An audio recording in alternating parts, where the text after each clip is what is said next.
Habacuc capítulo 3, versículo 2. Vamos a leer la siempre y eterna palabra de Dios. Habacuc capítulo 3, verso 2, en el nombre del Padre, del Hijo y del Espíritu Santo. Y dice así: Oh Jehová, he oído tu palabra y temí. Oh Jehová, aviva tu obra en medio de los tiempos. En medio de los tiempos, hazla conocer. En la ira, acuérdate de la misericordia. Oh Dios, oro a esta hora de la mañana para que me des gracia para predicar. La necesito. Necesito una unción fresca en mi vida. Que tu Espíritu Santo sea sobre mí. Lléname de tu gracia, de tu poder, de tu unción. Yo necesito esa gracia. Yo necesito que te manifiestes sobre mi vida. Si tú me usas, habrá victoria. Si tú me usas, habrá bendición. Y en el nombre precioso de Jesús, lo pedimos y lo recibimos. Amén y amén.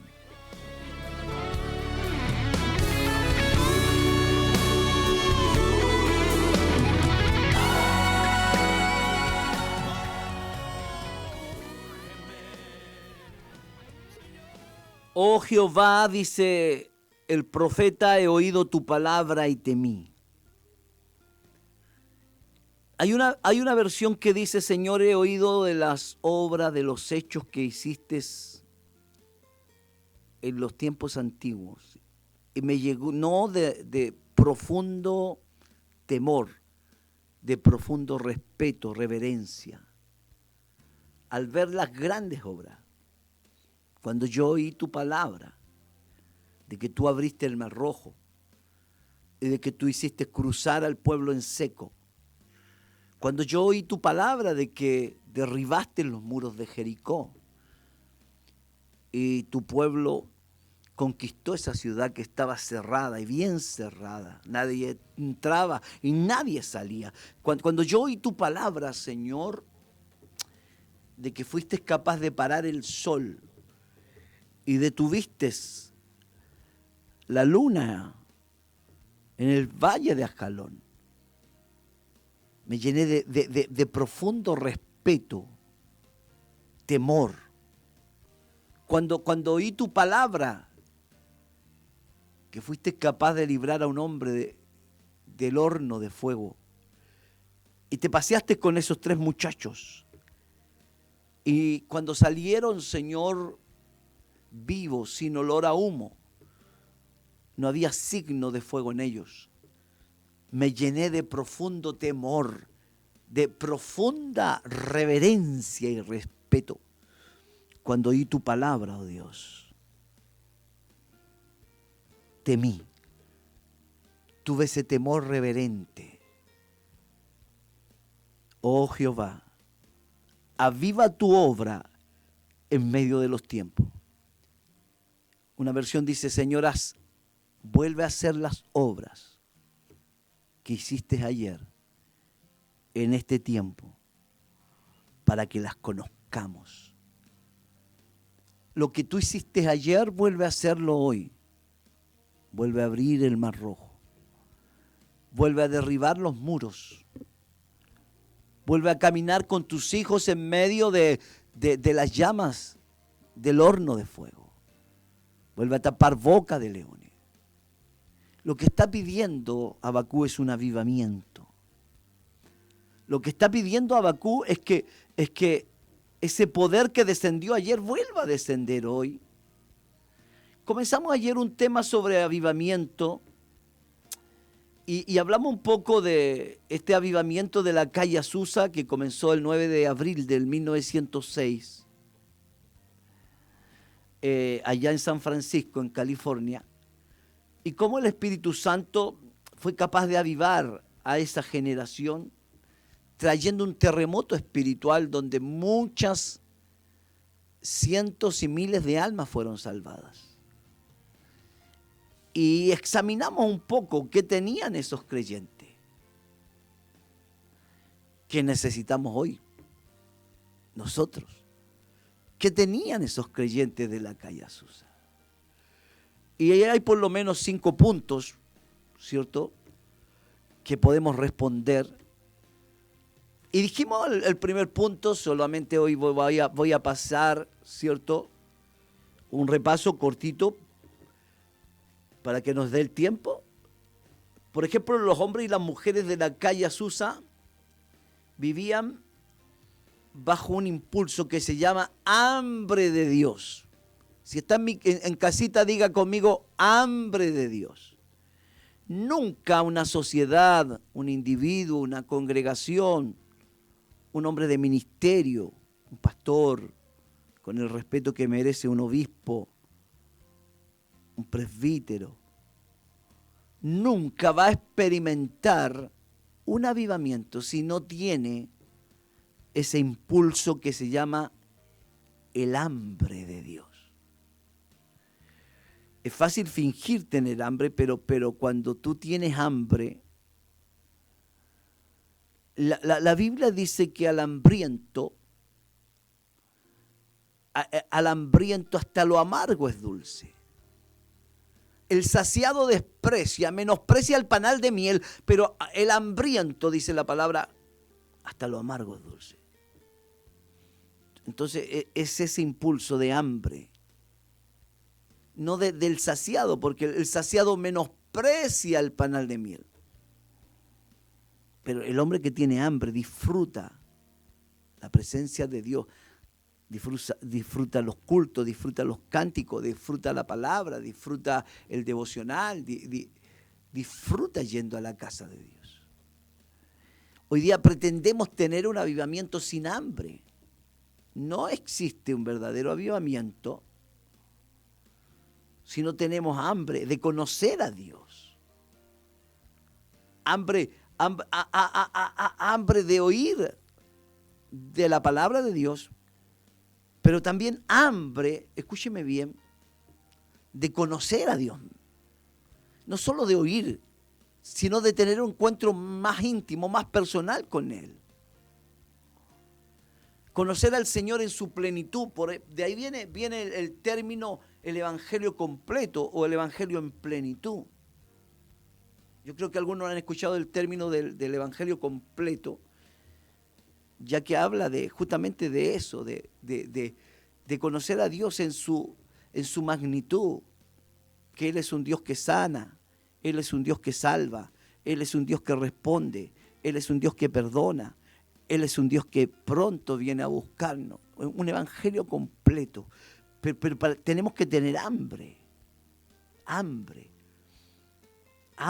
Segundo, ayer ampliamos más el término, tiene que haber amor. Si la iglesia no se vuelve al amor, si no volvemos a extrañarnos con ese amor de familia, amarnos como hermanos, y dejamos de lado las divisiones, los pleitos, las envidias, las contiendas, los celos, es muy difícil que alguien que no tiene amor experimente un avivamiento.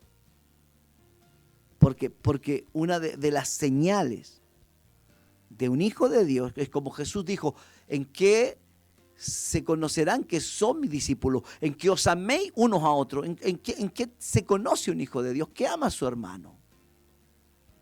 Donde no hay, ¿cierto?, segregación, no hay raza, no hay clase social, no hay, ¿cierto?, discriminación de sexo. No porque es mujer la tenemos ahí abajo y decimos, no, usted es una mujer.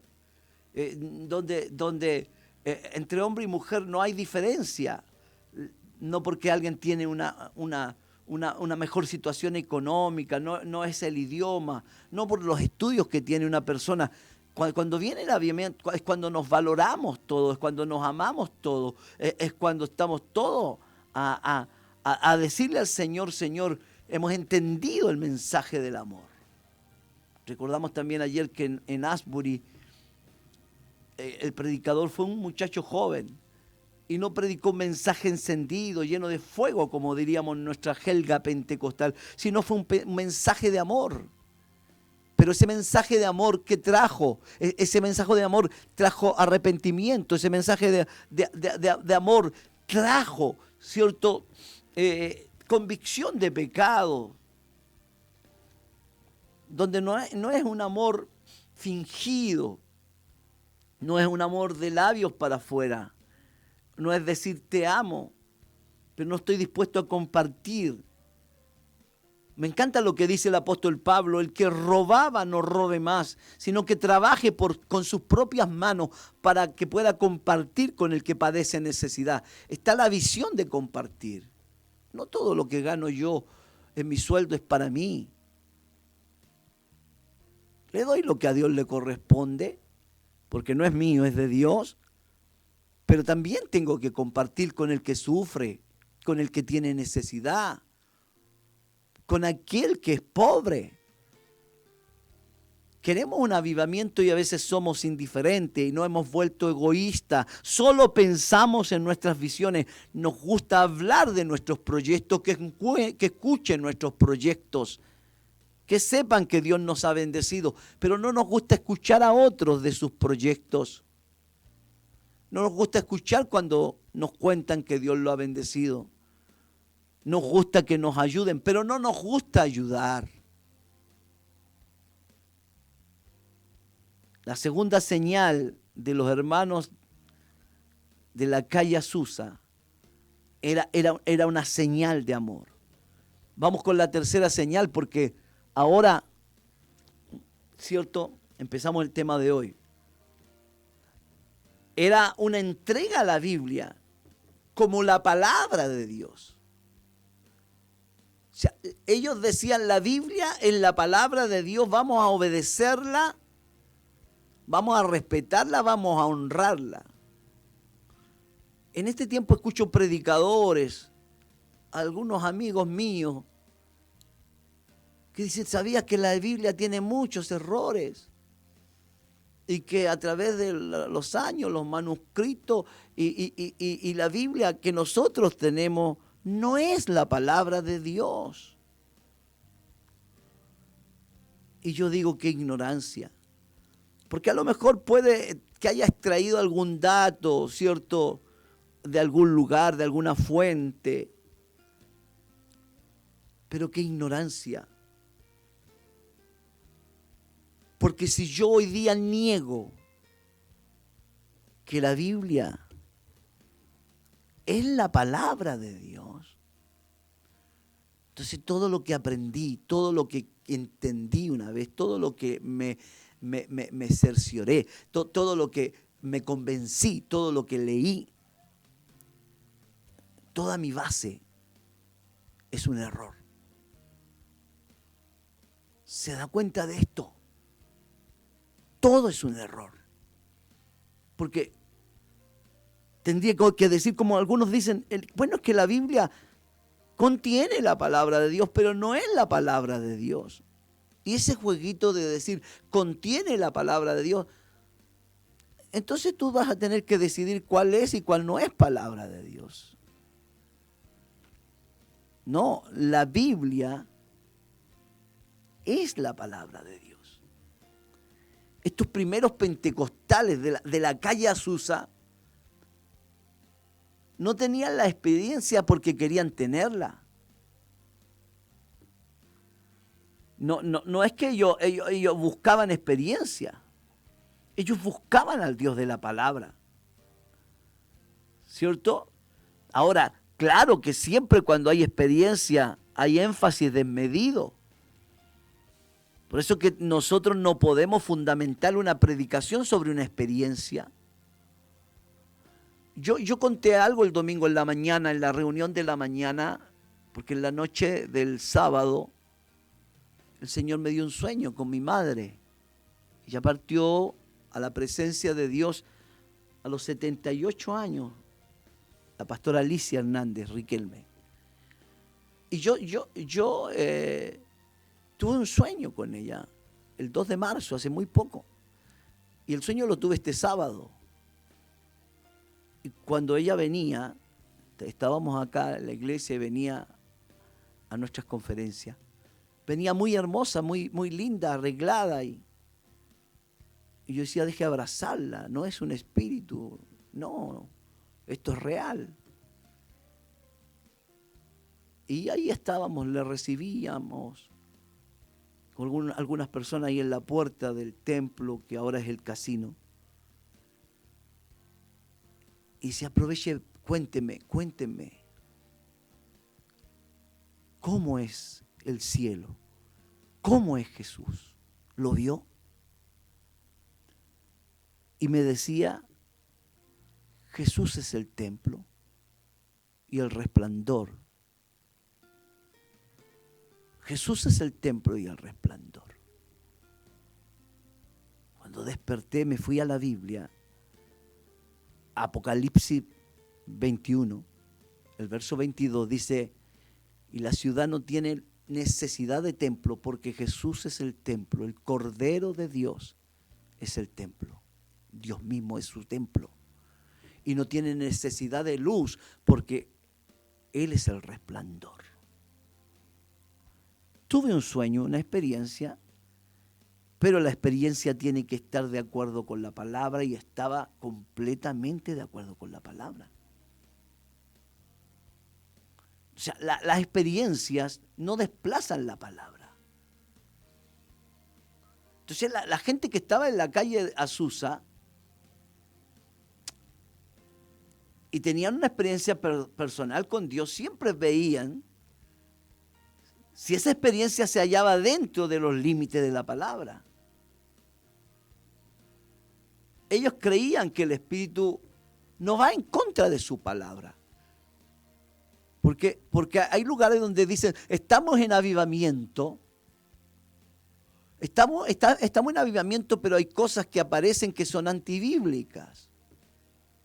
Es como esa iglesia de Corintio estaba llena de dones, pero también había mucha confusión. Y el Señor tiene que aclarar, tiene que enseñar. Y Pablo les dijo, bueno, hay diversidad de dones, hay diversidad de ministerios, hay diversidad de operaciones de los dones del Espíritu. Pero ninguno le puede decir a Jesús anatema por el Espíritu. Eso es antibíblico. Entonces, había una entrega a la Biblia en la calle Azusa, toda la experiencia, ellos creían que no podían ir en contra de su palabra. Entonces, hoy día mucha gente es más dada a las manifestaciones, a las experiencias, que a la palabra. Me recuerdo hace algunos años atrás visité una iglesia y me recuerdo que me sentí muy incómodo predicando. Oré bastante, me preparé, le pedí a Dios que me diera un mensaje y mientras prediqué no sentía esa hambre por la palabra de la iglesia. No sentía esa hambre de parte de la iglesia por la palabra.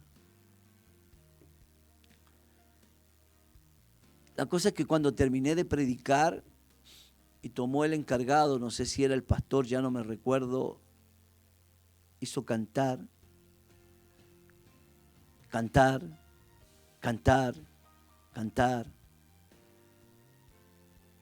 Salgan los instrumentos a danzar. Ellos manejaban un pañito blanco para cuando la gente caiga al piso, la cubrían, le ponían una almohada, la operaban espiritualmente hablando, y me di cuenta que era una iglesia que vivía de manifestaciones, de experiencias, y quizás en alguna oportunidad Dios se movió, porque no, Dios es soberano, pero hicieron una doctrina de una manifestación. Por eso no le importaba la palabra, por más que fuera una buena palabra, fuera una palabra bíblica, ellos querían que terminara luego el predicador Y así hay muchas iglesias en Chile, en el sur de Chile y aún en el Gran Santiago. Eso no es avivamiento. Ese movimiento no es el movimiento pentecostal. Si las cosas que suceden no están escritas, no hay un hambre por la palabra, no hay avivamiento. Un avivamiento despierta hambre por la palabra.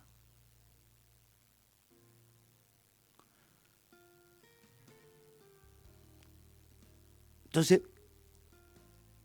el avivamiento de Azusa se dice que proclamaba con toda firmeza que la plomada segura para conocer la verdad era la palabra revelada y escrita de Dios. Como cuando un maestro albañil va y le pone un plomo y dice, este muro está derecho, está bien hecho. Y si está mal hecho, hay que derribar este muro. Así también el plomo en la palabra. ¿Cuántas veces Dios tiene que derribarnos? Porque no estamos aplomados con la palabra. Pero bendito Dios que nos vuelva a edificar y hace de nosotros vida recta. Pero el plomo que aseguraba que la palabra de Dios, aleluya, estaba ahí, era la palabra. Era la palabra, que todo lo que se hacía era a través de la palabra. Al anciano Seymour, que era el que lideraba ese movimiento, se le criticaba fuertemente debido a su insistencia en comprobar todo con la palabra. ¿Se acuerdan de la iglesia antigua? Compruébemelo con la palabra. Si está en la palabra, lo creo. Pero es que ¿cómo puede ser así, tan celoso, tan riguroso? No, compruébemelo con la palabra. Entonces, un avivamiento genuino no es algo que se produzca aparte de la palabra, sino dentro de la palabra. Y yo no sé cuánta gente hoy me está escuchando y dice, pastor, necesitamos con urgencia un avivamiento bíblico. Un avivamiento bíblico. Estuve en Argentina, en Córdoba, y se hablaba de un avivamiento. Y un pastor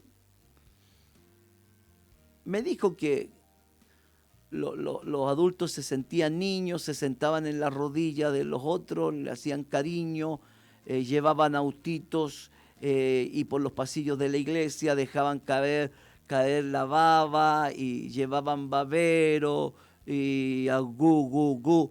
Y esa manifestación estaba de moda y decían, bueno, la Biblia dice que debemos ser como niños, por lo tanto está en la palabra. Es ridículo. Es ridículo. No tengo otra frase, sino eso es ridículo. Esos avivamientos son muchas veces espíritus engañadores. Porque un verdadero avivamiento, entiendo que hay manifestaciones inexplicables que pueden parecer, pero de que ya tengas que llevar un autito a la iglesia para jugar como niño y ponerte un babero, eso es ridículo. Por eso es importante comprobarlo todo con la palabra.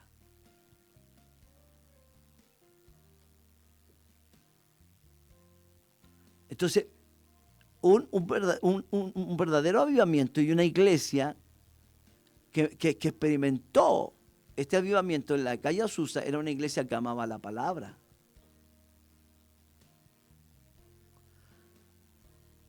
Entonces vamos a proclamar esas experiencias que son corroboradas por la Escritura. Es como el pastor que hace algunos años atrás grabó un cassette acá en Chile. Yo no voy a dar su nombre, pero no estoy para criticarlo a él, sino que simplemente la falta de conocimiento de la palabra. Fue al cielo y contaba que fue al cielo. Y en el cielo había Coca-Cola. Es ridículo. Fue a las bodas del Cordero y cuando llegó allá arriba se dio que en la mesa de las bodas del Cordero había Coca-Cola, hermano. Por lo menos tenía que haber Sprite, Fanta. No, eso es un chiste. Claro, y luego graba un CD, no sé, no había CD, parece. Y dice, fui al cielo y había Coca-Cola. Hermanos míos, un verdadero avivamiento tiene que ser corroborado con la palabra. Otra cosa que trae el avivamiento y que estaba en los hermanos en la iglesia de Azusa, la dedicación a un evangelismo y a unas misiones que estaban llenos del poder del Espíritu. O sea, el bautismo en el Espíritu, como se entendía en la calle Azusa, no era simplemente para bendición de la persona, encerrarse, hablar en lengua y hacer cultos largos. Su razón central era ser un evangelista, un predicador, recibir poder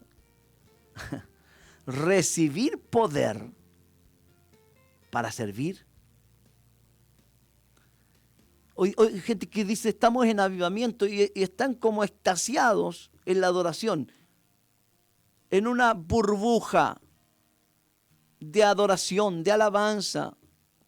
Oh, yo quiero cantar todo el día, quiero cantar toda la noche, quiero...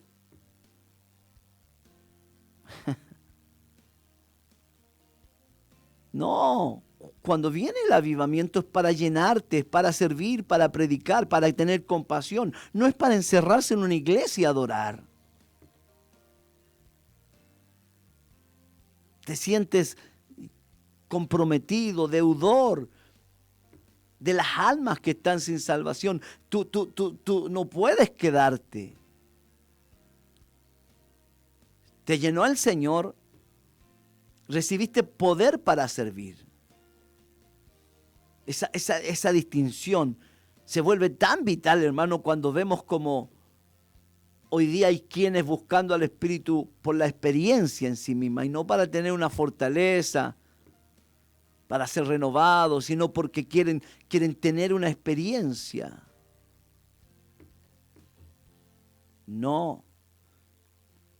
Mire, dice que el primer número de la revista de Apostolic Fe, o sea, la fe apostólica, en 1906, destacó la causa de las misiones y del envío de misioneros en su primera página. Las misiones no se desarrollaron más tarde. Que era un avivamiento, pero que nadie quiere irse de misionero. ¿De qué avivamiento estamos hablando, hermanos?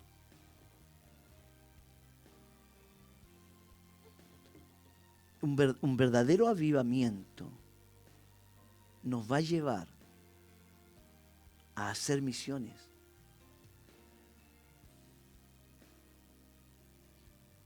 A hacer misiones. Dice que en la calle Azusa no recogían ofrendas, pero no porque no recibían, porque había una caja para colectas en la parte posterior y ahí ellos sabían que lo que primero que tenían que hacer era ofrendar para las misiones. Cuando una iglesia está en avivamiento, da misioneros, da pastores, envía obreros, envía evangelistas. Porque un verdadero avivamiento sostiene a otros. No, es que nuestra iglesia está en avivamiento. Usted viera cómo hablamos en lengua, hasta los niños danzan, oran, profetizan. ¿Cuántos son? Somos 10, somos 20, pero somos vivos. Y está bien, pero ¿cuántos años llevan? ¿Han dado alguna iglesia? ¿Han dado algún obrero? ¿Han levantado alguna nueva obra? No, pero estamos llenitos del Espíritu. No, no es así.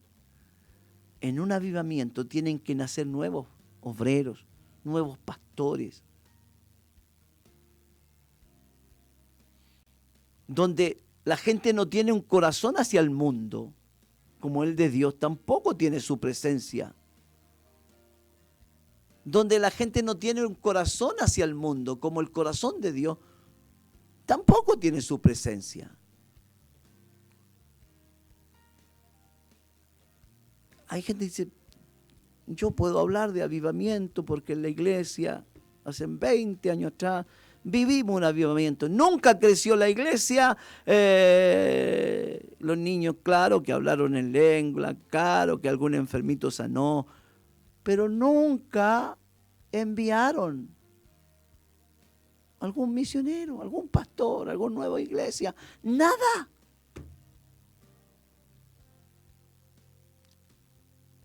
No se puede ser discípulo de Jesucristo e ignorar la gran comisión, hermano. No puedo ser discípulo e ignorarla. O tratarla como si fuera la gran sugerencia. No, no, no, no. Necesitamos que renazca el celo misionero. Formar a nuestros muchachos, vayan a la universidad, pero mañana te puede llamar Dios y te puede llevar a cualquier lugar del mundo. ¿Quién quiere irse a Haití? Uno de los países más pobres. Más pobres. No hay agua. Muy poca agua potable. Insalubre el lugar. ¿Dónde están los Guillermo Carey? ¿Dónde están los que tienen fuego en el alma?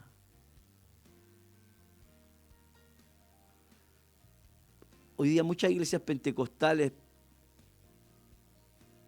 graban sus danzas, sus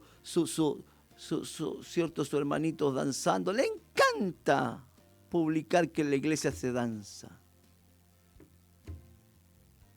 Pero ¿cuántos de esa gente están enviando nuevos obreros y apoyándolos en la obra misionera? Debemos evitar pensar que es posible hacer la obra misionera solamente dentro de la iglesia. Eso es una mentira.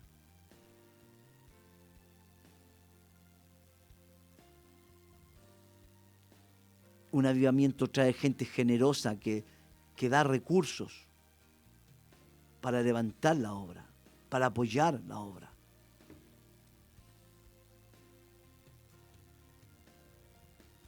Voy a dejar hasta aquí. Mañana iré con la tercera parte de avivamiento. ¿Qué tenían los hermanos de Azusa? ¿Y qué nos falta a nosotros?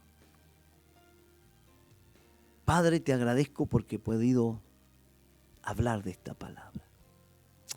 Gracias porque siempre hay corazones hambrientos que quieren saber más de tu palabra y de la historia de la iglesia.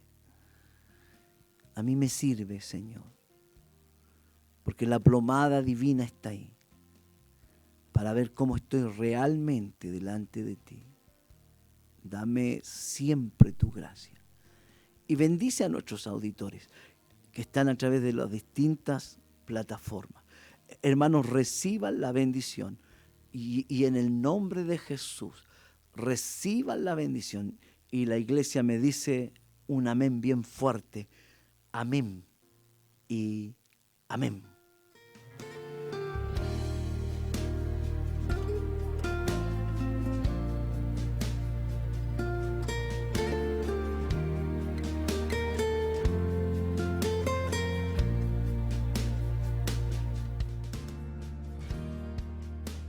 Bien, no se le olvide que hoy día comenzamos el culto de esta campaña buscando avivamiento. Venga hoy día a la tarde, le espero. Que el Señor les bendiga. Chao, chao, bendiciones.